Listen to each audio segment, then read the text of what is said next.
তাহাজ্জুদের নামাজের পর মোনাজাত করার সময় ফজর আজান দিয়ে দিলে দোয়া কবুল হবে কিনা? মহিলাদের সেজদা অবস্থায় কিভাবে হাত রাখবেন? ফরজ নামাজের পর 3 কুল পড়ে গায়ে ফু দেওয়া জায়েজ আছে কিনা? নামাজে মদ গুনাহ সঠিকভাবে আদায় না করলে নামাজ হবে কিনা? নামাজে সূরার ধারাবাহিকতা না রাখলে গুনাহ হবে কিনা? সেজদা করতে ভুলে গিয়ে যদি সুন্নত নামাজ পড়ে ফেলি তাহলে কি আবার নতুন করে নামাজ পড়তে হবে? প্রিয় দর্শক, ইতিমধ্যে যে সমস্ত প্রশ্ন আমাদের সামনে চলে এসেছে তার মধ্যে থেকে প্রথম যে প্রশ্নটি আমি দেখতে পাচ্ছি তা হলো, আহলিয়া ইমন আপনি এআইডি থেকে জানতে চেয়েছেন নামাজের সূরার ধারাবাহিকতা না রাখলে গুনাহ হবে কিনা। অনেক সময় ধারাবাহিকভাবে সূরা পারি না বা মনে থাকে না, এক্ষেত্রে করণীয় কি? বোন, সালাতের মধ্যে সূরার ধারাবাহিকতা এটা উত্তম কাজ, ভালো কাজ, সুন্নাহ, এটা করা উচিত। কোনো কারণে যদি ধারাবাহিকতা লঙ্ঘিত হয়ে যায় সালাত হয়ে যাবে, এর কারণে বড় কোনো গুনাহ হবে না। তবে চেষ্টা করা উচিত আপ্রাণভাবে যেন ধারাবাহিকতা ক্ষুণ্ণ না হয়। মোহাম্মদ মাসুদ আপনি জানতে চেয়েছেন নামাজে মদ গুনাহ সঠিকভাবে আদায় না করলে নামাজ হবে কি না। দেখুন, বেশিরভাগ মদ গুনাহ, বিশেষ করে 3 আলিফ 4 আলিফ, এগুলো ওয়াজিব কোনো মদ নয়। অতএব যদি এগুলোতে একটু কম বেশ হয় বা সঠিকভাবে নাও হয় তাতে নামাজ হয়ে যাবে। কিন্তু একালিপ মদ যেগুলো, সেগুলো সঠিকভাবে না করলে, অর্থাৎ একালিপ যদি না টানা হয়, সেক্ষেত্রে অনেক সময় অর্থের মধ্যে ব্যাপক এবং বড় ধরনের পরিবর্তন হয়ে যায়। সেই রকম জায়গায় যদি হয়, অর্থের মধ্যে বিকৃতি ঘটে যায়, আপনি যেটুকু পড়েছেন শুধুমাত্র সেটুকু সালাতের জন্য যথেষ্ট হবে, আর এটুকুর মধ্যে আপনি বড় ধরনের ভুল করেছেন, বিকৃত হয়ে গেছে অর্থ, তাহলে সেক্ষেত্রে আপনার সালাত আদায়ী হবে না। জান্নাতুল ফেরদাউস আপনি জানতে চেয়েছেন মেয়েদের মাথার চুল ছোট করে কাটা জায়েজ আছে কিনা। মেয়েদের মাথার চুল ছোট করা যদি একেবারে অল্প স্বল্প ছোট করা হয় তাহলে তো সবার মতো জায়েজ, কোনো অসুবিধা নেই। আর যদি বেশ খানিকটা ছোট করা হয় তাহলে সেক্ষেত্রে একেবারে পুরুষের মতো যেন দেখা না যায়, সে বিষয়টি খেয়াল করতে হবে। এবং কোনো ফাসিক বা কোনো খারাপ মহিলাদের সাথে তাদের স্টাইল যেন ধারণ করার উদ্দেশ্যে ছোট করা না হয়, সে বিষয়টি খেয়াল করতে হবে। উম্মুল মুমিনিনদের কেউ মাথার চুল ছোট করেছেন, প্রয়োজনের প্রেক্ষিতে সেটি করা যেতে পারে।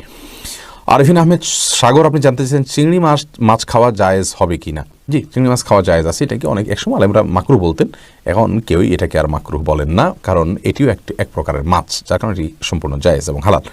তানিয়া ইসলাম আপনি জানতে চেয়েছেন অজু করে ফেরার পথে পুরুষ লোকের সাথে দেখা হলে বা কথা বলতে হলে তারপর নামাজ হবে কিনা, নাকি আবার অজু করতে হবে?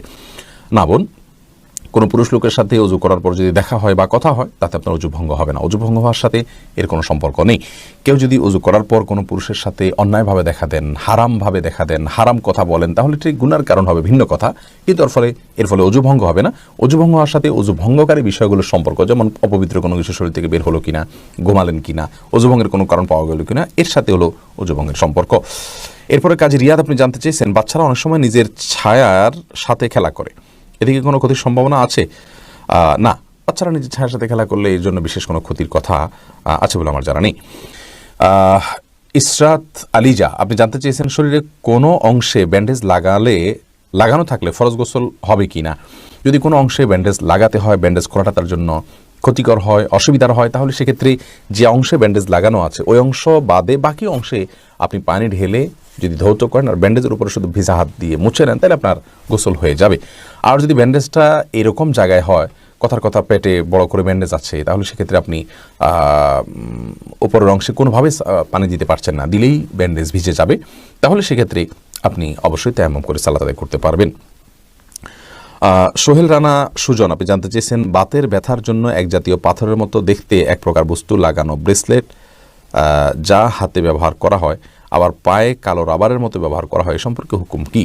ভাই সোহেল, এই জাতীয় ব্রেসলেটের কোনো বৈজ্ঞানিক কোনো ব্যাখ্যা আছে কিনা যে এটি মানুষের শরীরে বাতের ব্যথাকে দূর করে? যদি থাকে তাহলে এটি ব্যবহার করা যেতে পারে, এবং যদি বৈজ্ঞানিক কোনো ব্যাখ্যা না থাকে, এর যৌক্তিক কোনো লজিক্যাল কোনো কারণ না থাকে, নিছক এটি একটা ধারণা মানুষের থাকে, তাহলে সেক্ষেত্রে এটি ব্যবহার করা জায়েজ হবে না। এমনি সোহাগ ইসলাম জানতে চেয়েছেন 4 রাকাত সুন্নত নামাজে প্রত্যেক রাকাতে সূরা ফাতিহার পর কি সূরা মিলাতে হবে? সুন্নত নামাজ হলে প্রত্যেক রাকাতে মিলাবেন। মাহবুবা খানম লাকি আপনি জানতে চেয়েছেন সহসেজদা করতে ভুলে গিয়ে যদি সুন্নত নামাজ পড়ে ফেলি তাহলে কি আবার নতুন করে নামাজ পড়তে হবে? জি, আবার নতুন করে পড়তে হবে। সিদ্দাসৌ যদি ওয়াজিব হয়, আপনার কোনো ওয়াজিব ছুটে থাকে, তাহলে সিদ্দাসৌ দিতে হবে। সিদ্দাসৌ যদি আপনি না দেন তাহলে ওয়াজিব তরক করলেন, আর ওয়াজিব তরক করলে কিন্তু আপনার সালাতের ফরজ বা দায়িত্ব যেটা, সে দায়িত্বটা যথাযথভাবে আদায় হলো না। এমনি মাহবুব রহমান জানতেছেন একামতের সময় মুসল্লিরা কখন দাঁড়াতে হবে? একামতের সময় মুসল্লিদের নির্দিষ্ট কোনো বাধ্য করে দেওয়া হয়নি যে এই সময় দাঁড়াতে হবে। আমরা অনেকে মনে করি যে কাদ কামাতিস সালাহ বললে তখন দাঁড়াতে হবে। অথবা হাইয়াল আসলা হায়াল ফালা বললে তখন দাঁড়াতে হবে, এরকম কোনো কিছু কিন্তু আবশ্যক নয়। একামতের শুরুতে বা মাঝে যে কোনো পর্যায়ে মুসল্লি দাঁড়াতে পারবেন। রিমা আখতার, আপনি জানতে চাচ্ছেন পায়ের সমস্যা, তাই টেবিলে বসে নামাজ পড়ি, আমি কি আরেক টেবিলে সিজদা দিতে পারবো? পায়ের সমস্যা হলে আপনি টেবিলে বসে যদি নামাজ পড়েন, আরেক টেবিলে সিজদা দেওয়ার কোনো প্রয়োজন নেই। আপনি যেখানে বসে সালাত আদায় করছেন তার বরাবর ফ্লোরে যদি আপনি সিজদা করতে সক্ষম হন ভালো, যদি আপনার শারীরিক অবস্থার কারণে সেটি আপনি করতে না পারেন, চোখের অপারেশন হয়েছে অথবা আপনার মেরুদণ্ডের সমস্যা রয়েছে, আপনি পিঠ ভাঙতে পারেন না, সিজদা করতে পারেন না, তাহলে সেক্ষেত্রে আপনি যে অবস্থা আছেন সেই অবস্থায় বসে জাস্ট কিছুটা ঝুঁকে রুকু আর আরেকটু বেশি ঝুঁকে সিজদার নিয়ত করবেন, তাতে আপনার সালাত আদায় হয়ে যাবে। অনেকে এটা করেন যে একটা চেয়ারে সালাত আদায় করছেন, কথার কথা চেয়ারের সামনে একটা টুল রেখেছেন, টুলে তিনি সিজদা করছেন। ফ্লোরে সিজদা যদি না করেন তাহলে টুলে সিজদা করার কষ্ট করার কোনো প্রয়োজন নাই, তিনি ইশারা করেই সালাত আদায় করলে হয়ে যাবে। এমডি ইউনুস আলী টনি, আপনি জানতে চেয়েছেন হায়েজ অবস্থায় মুখস্থ সূরা কি তেলাওয়াত করা যাবে? মাসিক অবস্থায় এবং প্রসব পরবর্তী ব্লিডিংয়ের সময় কোরআন তেলাওয়াত করা যাবে কি না, এটা নিয়ে ওলামায়ে কেরামের মত পার্থক্য রয়েছে। জমহুর বা সংখ্যাগরিষ্ঠ ওলামাদের মত হলো এ অবস্থায় কোরআন তেলাওয়াত করা যাবে না, কারণ রাসূল আকরাম সাল্লাল্লাহু আলাইহি ওয়াসাল্লাম গোসল ফরজ হওয়া অবস্থায় কোরআন তেলাওয়াত করতে নিষেধ করেছেন, আর এটিও গোসল ফরজ হওয়ার অবস্থা, যার কারণে এই সময় কোরআন তেলাওয়াত করা যাবে না। সম্প্রতি বিন বাজ ইবনে উসাইমিন রাহিমাহুল্লাহ তারা সহ আরব বিশ্বের কোনো বা অনেক ওলামায়ে কেরাম বলছেন যে এটি করা যাবে, নিরাপদ হলো না করা এবং তেলাওয়াত শোনা যেতে পারে। হালিমা বেগম জানতে চেয়েছেন গাছের মেহেদি পাতা কি পায়ের নখে দেওয়া যাবে? কোনো অসুবিধা নেই। অনেকে মনে করেন যে মেহেদি পাতা পায়ে দেওয়া যাবে না, যেটি দাড়িতে দিতে হয়, চুলে দিতে হয়, এমন কোনো কথা নেই।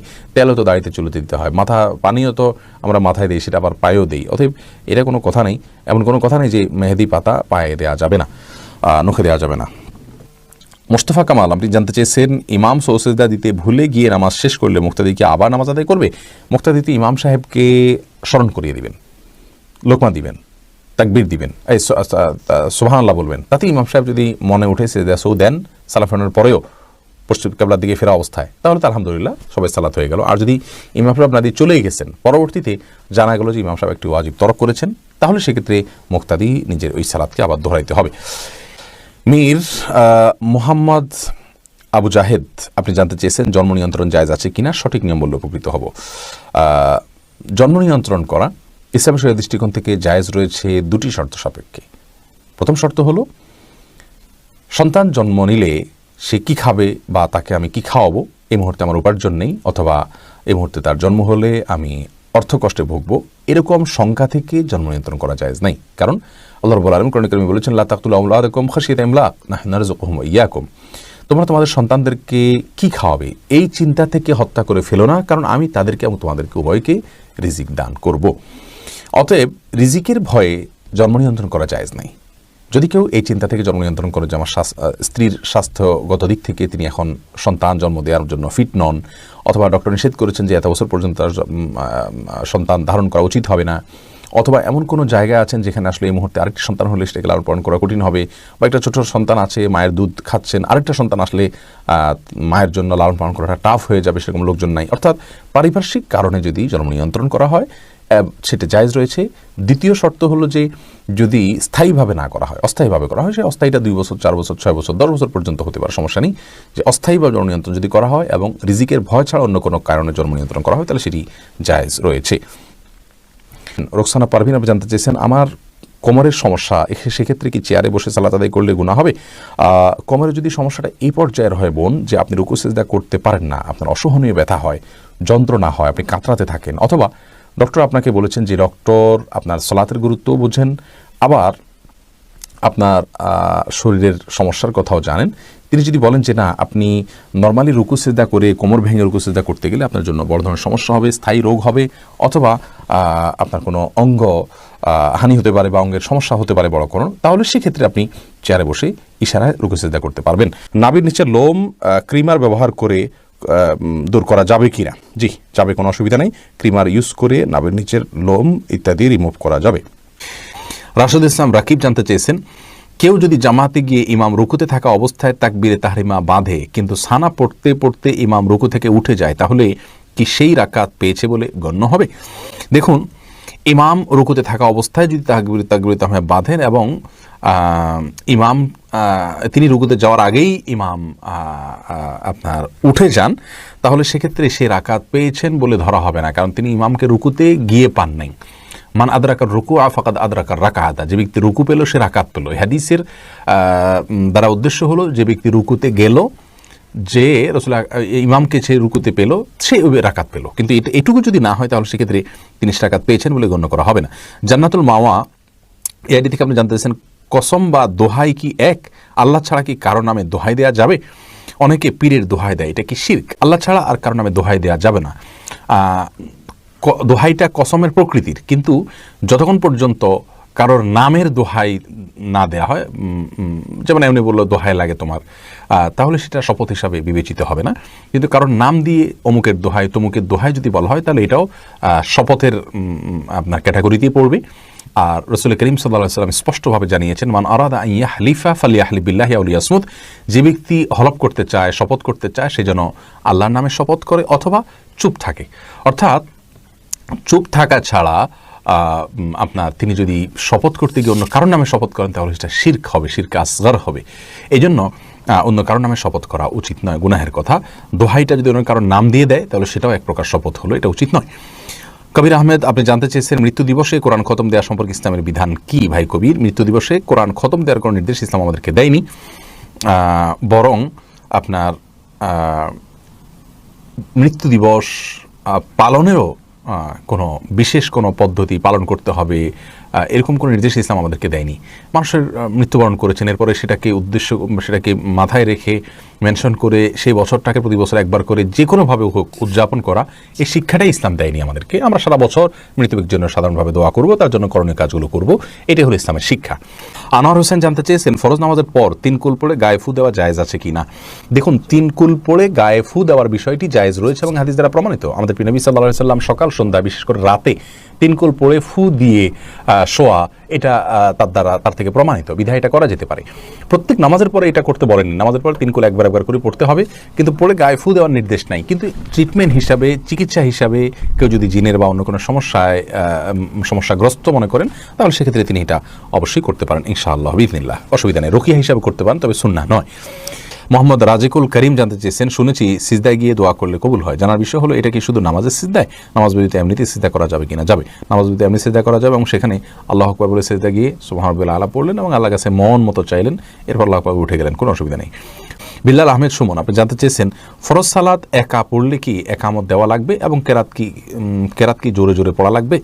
দেখুন ভাই বিলাল, ফরজ সালাত যদি একাও পড়েন সেক্ষেত্রেও আপনি আশপাশে কেউ আপনার একামত শুনে আপনার সাথে যোগ দিতে পারে, সে আশা থেকে একামত দিয়ে তারপরে রুকু সিজদার তাসবিহগুলো, এই তাকবীরগুলো একটু উচ্চস্বরে পড়বেন জামাতের নিয়তে, যে আপনার সাথে কেউ যেন যোগ দেয় শুনে এসে, এটা হলো সুন্নাহ। যদি এটা না করেন আস্তে আস্তে পড়েন, কোনো অসুবিধা নেই, এটা আবশ্যক নয়। মুশফি আপনি জানতে চেয়েছেন জামাতে নামাজরত অবস্থায় যদি অজু ছুটে যায় সেক্ষেত্রে করণীয় কি? দেখুন, জামাতে নামাজ চলাকালীন সময়ে যদি অজু ছুটে যায় তাহলে যে অবস্থায় অজু ছুটে গেছে ওই অবস্থায় গিয়ে আপনি অজু করে, যদি কারোর সাথে কথাবার্তা বলা ছাড়া জাস্ট অজু করে আবার চলে আসেন নামাজের জায়গায়, তাহলে যে জায়গাতে অজু ছুটেছে তার পরবর্তী অংশ থেকে নামাজ আপনি কন্টিনিউ করলেই চলবে। আর যদি কারোর সাথে কথাবার্তা বলে থাকেন, অন্য কোনো কাজকাম করে থাকেন, নামাজ ভঙ্গের অন্য কোনো কাজ করে থাকেন, তাহলে সেক্ষেত্রে আপনাকে নামাজ আবার শুরু থেকে পড়তে হবে। তার সাথে আপনি জানতে চেয়েছেন জৈতুন তেল শরীরের সর্বাঙ্গে ব্যবহার করা যাবে কিনা, বিশেষ করে কোমরের নিচে যাবে, কোনো অসুবিধা নেই। আমাদের অনেক ভাই বোন মনে করেন জৈতুন কোরআনে আলোচিত হয়েছে, জৈতুনকে বরকতময় ফল বলা হয়েছে কোরআনে, এবং কোরআন এবং হাদিসে জৈতুনের ব্যাপারে যেহেতু ভালো কথা বলা হয়েছে সেজন্য এটা বোধহয় পায়ে ব্যবহার করা যাবে না, এটা কোমরের নিচে ব্যবহার করা যাবে না, এগুলো সম্পূর্ণ মনগড়া কথাবার্তা। কোরআন এবং হাদিসে কোনো কিছু এরকম নিষেধাজ্ঞা দেওয়া হয়নি। মনে রাখতে হবে, নিষেধাজ্ঞা দিতে হলে কোরআন এবং হাদিসে তার ব্যাপারে প্রুফ থাকতে হবে। কোরআন অথবা হাদিসে আল্লাহ এবং আল্লাহ অথবা তার রাসূল সাল্লাল্লাহু আলাইহি ওয়াসাল্লাম যদি নিষেধ করে থাকেন যে হ্যাঁ এটা করা যাবে না, তাহলে এটা করা যাবে না। মা আতাকুমুর রাসূলু ফাখুযু ওয়া মা নাহাকুম আনহু ফান্তাহু, আমাদেরকে রাসূল করিম সাল্লাল্লাহু আলাইহি ওয়াসাল্লাম যা দিয়েছেন সেটা গ্রহণ করতে হবে, আর যা বর্জন করতে বলেছেন তা বর্জন করতে হবে। বিধায় মন গড়া কোনো কিছু করা যাবে না। এরপরে অতএব জৈতুনের তেল এটা যে কোনো জায়গায় ব্যবহার করতে পারবেন। শরীফুল ইসলাম জানতে চাইছেন অজুর পানি গামলায় ধরে টয়লেটের প্যানে ঢালা যাবে কি না? যাবে, কোনো অসুবিধা নেই। অজুর পানি যে টয়লেট প্যানে ঢালা যাবে না এমন কোনো কথা নেই, বরং নষ্ট হওয়ার চাইতে গামলায় ধরে টয়লেট প্যানে পরিষ্কারের কাজে ব্যবহার করলে সেটা ভালো। এরপরে রাবেয়া আখন্দ আপনি জানতে চেয়েছেন মাসিক অবস্থায় আজানের জবাব দেওয়া যাবে কি না। বোন রাবেয়া, মাসিক অবস্থায় আপনি আজানের জবাব দিতে পারবেন, কোনো অসুবিধা নেই। মাসিক অবস্থায় নির্দিষ্ট কিছু কাজ করা যাবে না, আর যে কোনো ইবাদত করা যাবে। আজানের জবাব দিতে নিষেধ কোথাও বলা হয়নি, যে আপনারা দিতে পারবেন। জান্নাত জানতে চেয়েছেন অসুস্থতার জন্য কি ব্যাঙের গোস্ত খাওয়া জায়েজ আছে? ব্যাঙের গোস্ত খেলে অসুস্থতা সেরে যাবে এরকম অনেক কুসংস্কার আমাদের মধ্যে রয়েছে। এই সমস্ত কুসংস্কারকে আমলে নেওয়া জায়েজ নাই। তবে যদি বৈজ্ঞানিকভাবে এটি প্রমাণিত হয়, গবেষণার মাধ্যমে প্রমাণিত হয় যে হ্যাঁ, ব্যাঙের গোশতের ভিতরে এমন কোনো উপাদান আছে যেটাতে আপনার চিকিৎসা আছে এবং হালাল অন্য কোনো উপাদানে আপনি চিকিৎসা খুঁজে পাচ্ছেন না, তাহলে সেক্ষেত্রে এটা দিয়ে আপনি চিকিৎসা গ্রহণ করতে পারবেন। এটা হলো বৈজ্ঞানিকভাবে প্রমাণিত হওয়া সাপেক্ষে। কিন্তু আমাদের গ্রামাঞ্চলে বিশেষ করে অনেকে এই কাজগুলো করেন, এগুলো কোনো প্রমাণ সাপেক্ষে না, সম্পূর্ণ কুসংস্কার থেকে, যার কারণে এগুলো জায়েজ নেই। এমডি রেজাউল করিম জানতে চেয়েছেন গোপন ইবাদত বউয়ের সাথে শেয়ার করা যাবে কি না। দেখুন, বউয়ের সাথে শেয়ার করার বিশেষ কোনো কারণ না থাকলে তার সঙ্গে শেয়ার করা উচিত না। শুধুমাত্র আপনার রবকে, আল্লাহ রাব্বুল আলামিনকে আপনি শেয়ার করবেন, স্ত্রীকেও শেয়ার করবেন না, তাকেও বলবেন না। হ্যাঁ, যদি আপনি কোনো কারণে আপনি স্ত্রীকে শেয়ার করার মাধ্যমে তাকে উদ্বুদ্ধ করতে চান অথবা বিশেষ কারণে বলতে হয়, সেটা ভিন্ন কথা, সেটা জায়েজ আছে ইনশাআল্লাহ বিসমিল্লাহ। তবে কিছু ইবাদত আমাদের থাকা উচিত যেগুলো কেউ জানেন না, আমার স্ত্রীও জানেন না, আমার আল্লাহ রাব্বুল আলামিনের সাথে আমার বিশেষ সম্পর্ক শুধু আমি এবং আমার আল্লাহ জানেন। এরকম কিছু ইবাদত, কিছু নেকামল এরকম রাখা উচিত। আল্লাহ আমাকে আপনাকে সেই তৌফিক দান করুন। ইউসুফ মৃধা আপনি জানতে চেয়েছেন মৃত বাবার নামে হজ বা উমরা করা যাবে কিনা, করা গেলে মৃত বাবা হজ বা উমরা সওয়াব পাবে কিনা? অবশ্যই তিনি হজ উমরা সওয়াব পাবেন, তার পক্ষ থেকে হজ উমরা করা যাবে, করলে তিনি সওয়াব পাবেন, কোনো অসুবিধা নাই। আমরা লাইভের শুরুর দিকেই বলেছি, এক ব্যক্তি তার মায়ের পক্ষ থেকে হজ করার ব্যাপারে, উমরা করার ব্যাপারে নবী সাল্লাল্লাহু আলাইহি ওয়াসাল্লামের কাছে অনুমতি চেয়েছেন। তিনি জিজ্ঞেস করেছেন, ইয়া রাসূলুল্লাহ আফাহুজ্জু আনহা, আমার মা মারা গেছেন, তার পক্ষ থেকে হজ করবো কিনা? নবী সাল্লাল্লাহু আলাইহি ওয়াসাল্লাম নাম বলে তাকে উত্তর দিয়েছেন, হ্যাঁ তুমি করতে পারো, অথবা আমরা করতে পারেন, অসুবিধা নেই। ইসমাইল মেহশওয়ারি আপনি জানতে চেয়েছেন জুমার নামাজের জন্য কয়বার আজান দিতে হবে? 2 বার আজানই সাহাবা ইকরাম থেকে চলে আসছে, উম্মাহ এটাকে গ্রহণ করেছে, উম্মার সব ওলামা ইকরাম কোনো যুগে কেউ ইনকার করেননি। সম্প্রতি কিছু ভাইরা এটা নিয়ে কথা তুলেছেন, সেই কথা গ্রহণযোগ্য নয়। সালমা খাতুন জানতে চেয়েছেন হাতে কলমের কালি থাকলে কি ওযু হবে? হয়ে যাবে। কলমের কালি এটা আমাদের শরীর উপর আলাদা প্রলেপ তৈরি করে না, যে যার ফলে ওযু হবে না। তবে এরকম বিশেষ কোনো কলম যদি থাকে, যে কলম আলাদা আস্তর তৈরি হয়, খোঁচালে উঠা যায়, চামড়ার উপর আলাদা বসে যায়, তাহলে সেক্ষেত্রে সেটা অবশ্যই দূর করতে হবে। আসানুল হক মিলন জানতে চেয়েছেন নামাজের মধ্যে সূরা মনে মনে পড়া যাবে কি না, নাকি ঠোঁট নাড়িয়ে পড়তে হবে, বা নিজের সূরা কেরাতের সময় নিজে শুনতে হবে কি? একাকী নামাজের কথা বলছি। দেখুন, নিজের সূরা নিজে এতটুকু আওয়াজে পড়বেন যে ঠোঁট নড়ে, তাহলেই হবে। নিজে শুনতে পারলে ভালো, এটুকু যথেষ্ট। কিন্তু ঠোঁট যদি না নড়ে, হালকা আওয়াজ তো হবেই, যেটা নিজের কানে একটু হলেও আওয়াজ আসবে, এটুকু যদি না হয় তাহলে সেক্ষেত্রে নামাজ আদায় হবে না। সাউদা বিনতে ফাতমি আপনি জানতে চেয়েছেন বিবাহ বার্ষিকী সেলিব্রেট করা যাবে কিনা, করলে গুনাহ হবে কিনা? এটা যেহেতু বিশেষ কোনো ধর্মের মানুষদের থেকে আসছে তা নয়, বরং সারা পৃথিবীতে ট্রেন্ড হিসাবে চলছে।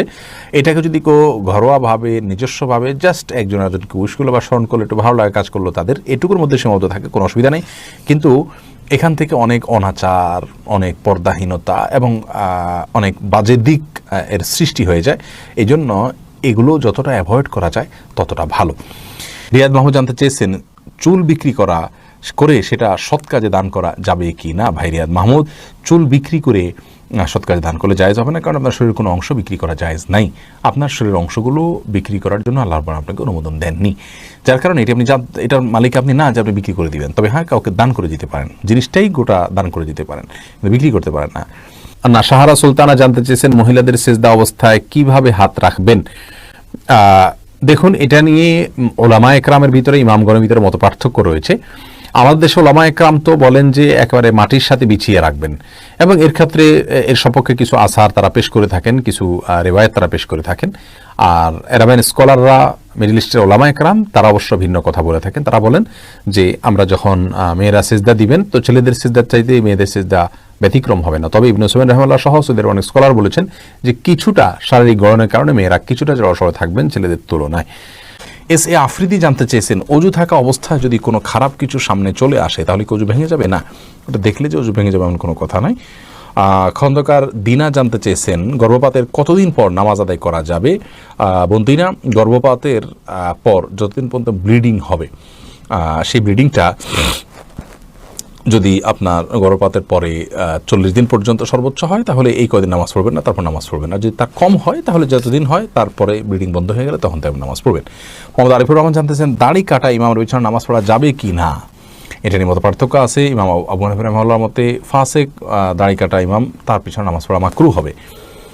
আর আরব উলামা ইকরামের মতে ইমাম নেককার হোক বদকার হোক এটা আমাদের দেখার বিষয় নাই, বরং সল্লু খালফা কুল্লি বাররিন ওয়া ফাজিরিন, নেককার হোক বদকার হোক সকলের পিছনে যতক্ষণ পর্যন্ত তার কেরাত বিশুদ্ধ আছে, নামাজের মৌলিক মাসালাতে কোনো ত্রুটি করছেন না জানেন, তাহলে তার পিছনে নামাজ হলে নামাজ হয়ে যাবে। এরপরে তবে এরকম ইমামকে নিয়োগ দেওয়া কারো মতেই জায়েজ নাই। যারা নিয়োগ দিবেন তাদের জন্য ফাসেক ইমামকে নিয়োগ না দিয়ে, ফাসেক বলতে যিনি প্রকাশ্যে অপরাধ করছেন, অপরাধকে মানে করে প্রকাশ করে বেড়াচ্ছেন, এরকম নামাজ পড়া, এই ইমামকে নামাজের জন্য নিয়োগ দেওয়া জায়েজ না, গুনাহের কথা। তাহাজ্জুদের নামাজের পর মোনাজাত করার সময় ফজরের আজান দিয়ে দিলে দোয়া কবুল হবে কিনা? আপনি যেহেতু চেষ্টা করেছেন, আশা করা যেতে পারে আল্লাহ তাআলা কবুল করবেন, যদিও ফজরের আজানের আগে, ফজর ওয়াক্ত হওয়ার আগ পর্যন্ত ওই সময়টাই দোয়া করলে বিশেষ সময়, কিন্তু এর ফজর আজান হয়ে গেলে দোয়া কবুল হবে না এমন তো কোনো কথা নেই, অতএব আপনি দোয়া কন্টিনিউ করতেই পারেন। নিশাদ সুলতানা আপনি লিখেছেন, কোনো কারণে কারো কবর ভেঙে যাওয়া কি খারাপ লক্ষণ? কবর ভেঙে গেলে কি মৃত ব্যক্তির ব্যাপারে কুধারণা করা যাবে, কিংবা কুধারণা করলে কোনো গুনাহ হবে কিনা? উত্তর হলো, কবর কোনো কারণে ভেঙে যাওয়াটা এটা অস্বাভাবিক কোনো বিষয় নয়, এবং এটা মৃত ব্যক্তি বা কবরস্থ লোকটির খারাপ হওয়ার কোনো লক্ষণও নয়। আমরা অনেকে মনে করি যে কবর ভেঙে যাচ্ছে মানে কবর তাকে রাখছে না বা কবর তাকে গ্রহণ করছে না, লোকটা খারাপ, সেজন্য এই কথাগুলো একেবারেই অমূলক এবং ধারণাপ্রসূত কথা, এগুলোর কোনো ভিত্তি নেই। কবর ভেঙে যাওয়াটা মাটির কোনো কারণে হতে পারে, অন্য কোনো কারণে হতে পারে, অতএব কবর ভেঙে যাওয়া, কবরে পানি ওঠা, এইরকম কোনো বিষয় আসলে মৃত ব্যক্তি বা কবরস্থ ব্যক্তির ভালো বা মন্দের কোনো বিষয়কে ইঙ্গিত করে না। বিধায় শুধুমাত্র কারো কবর ভাঙতে দেখে বা ভাঙা কবর দেখে বা কবরে পানি উঠেছে এটা দেখে ওই মৃত ব্যক্তির সম্পর্কে কুধারণা করলে সেটি গুনাহ হবে। কারণ একজন মানুষ সম্পর্কে খারাপ ধারণা করা এমনিতেই নিষেধ, সেখানে একজন মৃত মানুষ তার সম্পর্কে খারাপ ধারণা করা নিষেধাজ্ঞার মাত্রাটা এখানে আরও বেশি। এই জন্য এ ধরনের বদগুমান, এ ধরনের খারাপ ধারণা করা থেকে আমাদেরকে বিরত থাকতে হবে, এবং মন গড়া কোনো বিশ্বাসী হওয়া এটা কোনো ইমানদারের সাথে যায় না। ইমানদার কুসংস্কারের জন্য হতে পারে না, কুসংস্কারে বিশ্বাসী হতে পারে না। রুনা আহমেদ জানতে চাইছেন, গর্ভবতী মহিলার সাথে লোহা এবং ম্যাচ রাখে এটা কতটা সঠিক? সম্পূর্ণ ভুয়া এবং এটা আপনার কুসংস্কারের জন্য বিষয়। বোন রুনা, গর্ভবতী মহিলার সাথে লোহা ম্যাচ রাখা যাবে না, এগুলোর কোনো লাভ ক্ষতি করার কোনো অধিকার নাই, এটা এক ধরনের শিরক, ছোট শিরক বলা যেতে পারে। লাভ ক্ষতির মালিক আল্লাহ রাব্বুল আলামিন। বিশেষ কোনো অসুস্থতা যদি হয়, বিশেষ কিছু খেলে অসুবিধা হয়, সেটা ভিন্ন কথা, কিন্তু লোহা এবং ম্যাচ রাখলে যে কিছু হবে না এটা কোনোভাবেই সত্য নয়, এটা ভুল বিশ্বাস। ফারুক আহমেদ জানতেছেন, অজু করার পর নখ কাটলে কি অজুর কোনো ক্ষতি হবে না? কোনো ক্ষতি হবে না। ইমামউদ্দিন জানতেছেন, বাচ্চারা কি পুতুল নিয়ে খেলতে পারবে? ছোটো ছোটো পুতুল যদি ওটা ওইভাবে পূর্ণাঙ্গ মানুষের অবয়ব একেবারে পরিপূর্ণভাবে না থাকে, আপনার জাস্ট খেললো, জায়েজ আছে। আয়েশা রাদিয়াল্লাহু তাআলার পুতুল ছিল, খেলছেন তিনি, তবে এটাকে সম্মানজনকভাবে আপনার বিভিন্ন শোকেসিতে সাজিয়ে রাখা এটা জায়েজ নাই। এরপরে বেলাল হোসেন জানতে চেয়েছেন, বিয়ে করার জন্য মেয়ে দেখতে গিয়ে টাকা দেওয়া জায়েজ আছে কি না? দিতে পারেন হাদিয়া হিসাবে, কোনো অসুবিধা নেই। এম আর সাব্বির জানতেছেন, মেধাশক্তি বাড়ানোর জন্য কি করা যায়? মেধাশক্তি বাড়ানোর জন্য গুনাহ ছাড়তে হবে, আল্লাহর জিকির এবং স্মরণ বাড়াতে হবে, এবং মেধাকে নষ্ট করার হাত থেকে রক্ষার জন্য যে যে করণীয়গুলো আছে সেগুলো করতে হবে। আল্লাহর কাছে সাধারণভাবে আপনি দোয়া করতে পারেন যেন আল্লাহ রাব্বুল আলামিন আপনার বুঝ শক্তি বাড়িয়ে দেন। এরপরে সালমা খাতুন জানতে চেয়েছেন, কাপড়ে রক্ত লাগলে নামাজ হবে? দেখুন, কাপড়ে রক্ত লাগলে সে রক্তের যদি পরিমাণ অনেক অল্প হয় নামাজ হয়ে যাবে, কিন্তু যদি পরিমাণে বেশি হয় তাহলে সেক্ষেত্রে নামাজ হবে না, এটি বিশুদ্ধতম যদি অনেকের মধ্যে রক্ত পাক বা পবিত্র। সাদিকাতুল বারি সাদিক জানতে চেয়েছেন, কোনো বিষয়ের সত্য বা মিথ্যা যাচাইয়ের জন্য কোরআন স্পর্শ করা যাবে কিনা? না, এটা যাবে না। সত্য মিথ্যা যাচাই করার জন্য আল্লাহর নামে শপথ করবেন, বা সেটুকু যথেষ্ট। কোরআন স্পর্শ করা এটা কোনো সঠিক পদ্ধতি নয়। ওয়াহিদুর রহমান রাফি জানতে চেয়েছেন, আজানের আগে সালাতু সালাম দেওয়া কতটুকু সুন্নাহ সম্মত? সম্পূর্ণ বিদআত। আজানের আগে সালাতু আসসালামু আলাইকা রাসূলুল্লাহ এরকম বলা অনেক অঞ্চলে এটার প্রচলন রয়েছে, এগুলো জায়েজ নাই। আজানের আগে এরকম কোনো কথা বলার জন্য কোরআন হাদিস আমাদেরকে নির্দেশ দেওয়া হয়নি। ইবাদতের মধ্যে নতুন কোনো সংযোজন অথবা বিয়োজন এটি পরিত্যাজ্য, এটি বিদআত। হাফিজুর রহমান জানতে চেয়েছেন, ইস্তিনজার পর ঢিলা অথবা টিস্যু ব্যবহার কি বাধ্যতামূলক? যেহেতু আপনাকে পেশাব থেকে পবিত্র হতে হবে, অথবা এটা বাধ্যতামূলকই বলা যায়। আপনি যদি কোনোভাবে কোনো কিছুতে আপনি এটা না মুছছেন অথবা না ধোন, তাহলে সেক্ষেত্রে পাক হওয়াতে কোনো রাস্তা থাকলো না, আপনার কাপড় চোপড় না পাক হয়ে যাবে, যার কারণে এটাকে আমরা বাধ্যতামূলকই বলতে পারি। আব্দুল্লাহ সাহেব জানতেছেন, নামাজে দুনিয়াবি চিন্তা আসলে কি করা? যদি নামাজে দুনিয়াবি চিন্তা আসে তাহলে সেক্ষেত্রে সাথে সাথে ফেরত নেওয়ার চেষ্টা করবেন, কিন্তু আশাটা অস্বাভাবিক নয়। কিন্তু আশা পরে সেটাকে কন্টিনিউ করা বা ফেরত নিয়ে না আসা, এটা হলো অন্যায় কাজ, ভুল কথা।